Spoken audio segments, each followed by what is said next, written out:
नाजरीन, आज हम बात करेंगे बाजार में मिलने वाले डब्बे के जूस यानी टेट्रा पैक के जूस की।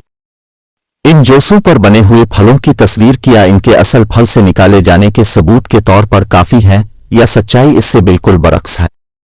आखिर इन जूस के अंदर ऐसा क्या डाला जाता है जो आजकल के बच्चे इसके शिकंजे में इतनी आसानी से फंस जाते हैं, और आखिर क्या वजह है जो लोग आजकल ताज़ा जूस की बजाय इन डब्बों के जूस को तरजीह देते हैं?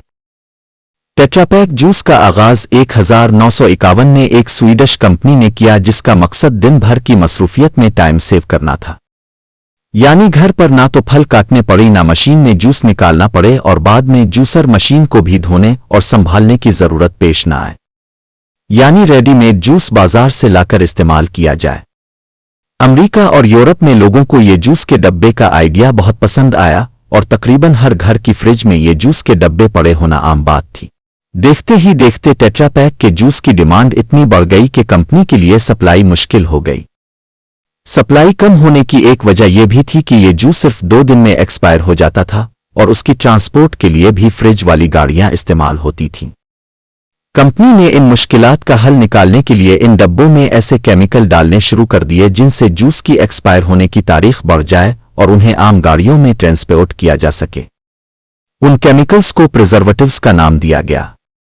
सप्लाई का प्रॉब्लम हल हो गया, लेकिन कुछ अरसे बाद कंपनी के लिए एक और मुसीबत खड़ी हो गई। हुआ कुछ यूं कि वो फल जिनका जूस तैयार किया जाता था वो सब मौसमी फल थे। जब फलों का सीजन खत्म हुआ तो कंपनी ने सोचा कि अब अगले सीजन के फलों से जूस तैयार किया जाए। लेकिन कुछ जूस ऐसे थे जो लोगों में बहुत मकबूल हो चुके थे।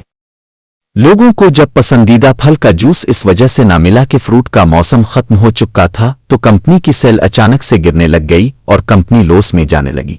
इसके बाद फौरन एक मीटिंग में डिसाइड किया गया कि जूस की फरोख्त को दोबारा बढ़ाने के लिए मसनूई यानी आर्टिफिशियल फ्लेवर और मिठास के लिए रिफाइंड शुगर का इस्तेमाल किया जाए। इससे प्रोडक्ट की फरोख्त में तो इजाफा हो गया, लेकिन कंपनी ने लोगों की सेहत से खिलवाड़ करना शुरू कर दिया।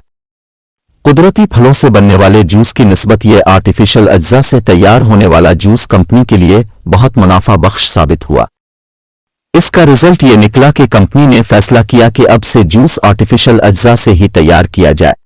1972 में अमेरिका की फूड एंड ड्रग अथॉरिटी यानी FDA ने जब ये लाजमी किया कि हर पैक्ड फूड के पैकेट पर इंग्रेडिएंट्स की लिस्ट लाजमी होनी चाहिए, तो मजबूरी में जूस की कंपनियों को नाकिस अज्जा की लिस्ट जब डब्बे पर प्रिंट करनी पड़ी तो लोगों के होश उड़ गए। लोगों का एतमाद उन कंपनियों से खत्म हो गया, तो इन कंपनीज ने अपनी फरोख्त दोबारा से बढ़ाने के लिए डब्बों पर फलों की दिलकश तस्वीर प्रिंट करनी शुरू कर दें और लोगों को यकीन दिलाने के लिए बड़े बड़े फिल्मी सितारों से इसकी एडवर्टाइजमेंट करवाई, जिससे काफी हद तक जूस की सेल्स दोबारा से बढ़ने लग गईं। ये कंपनीज लोगों की सेहत के साथ एक बार फिर से खेलने लग गईं।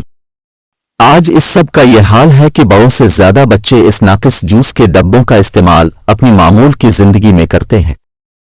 हत्ता कि लोग बीमारी में डब्बे के जूस को सेहत अफजाक समझकर पीते हैं और ये नहीं जानते कि ये मीठा केमिकल वाला पानी जिस्म में जाकर जहर का काम करता है।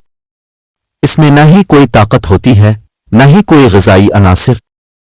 इन डब्बे वाले जूस में डलने वाला रंग खून में शामिल होकर जिगर को खराब करता है और कैंसर का बाइस बनता है। चीनी से शुगर जैसे अमराज में इजाफा होता है।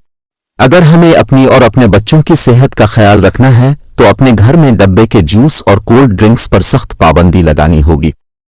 बच्चों पर सख्ती करने की बजाय उन्हें प्यार से समझाना होगा कि ये जूस उनकी सेहत के लिए किस कदर खराब है। सबसे बेहतर हल यह होगा कि जूस निकालने की बजाय पूरा फल खाने को तरजीह दी जाए।